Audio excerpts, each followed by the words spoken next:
Hello students, so in that video we have to see how to find the schedules of our rebar or our structural reinforcement. So for that, simply go to view, go to schedules, and here you can see different types of schedules are available. For different uses, there are different types of schedules are given in the Revit structure. Just you want to find the quantity, then you can use the schedule or quantity. If you want to find out the material takeoff, sheet list, node block or view list, that kind of schedules are available in Revit. So first of all, I have go to structure schedules or quantities, and here you can select the category. Suppose I want to work in only structure, then select the list. Then in category there are only structural elements categories are C. So now I want to find the schedules of structural rebars. So I have selected this category and OK. So here, what kind of elements you want to include in our schedule, you can include from here. Suppose I want to include the wire diameter, just double click on it or press here.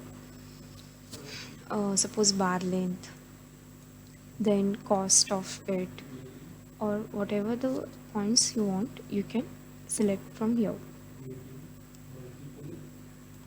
Suppose type of image, what are the spacings, or what is the rebar number, that kind of elements we can include in our from which family it belongs, what is the cost of rebar.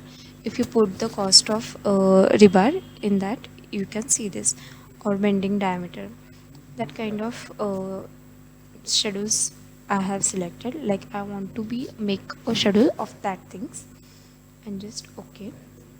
Here you can see your schedule is made. Like there are two types of diameter bar. Like there are two types of bars, suppose in that you can see in x direction and in y direction. So bar diameter 13 mm we have used. What is the bar length? In suppose in y direction the length is 2050 mm, and in x direction it is 14 or 1415 mm. What is the spacing? I have put same spacing in x direction and y direction. What is the rebar number and the cost? If you put the cost of one rebar here, it will be get. And what is the bend diameter? Means at bending, what is the diameter? It is 18 mm. That's how you can make the schedules of our reinforcement or any material in our drawing.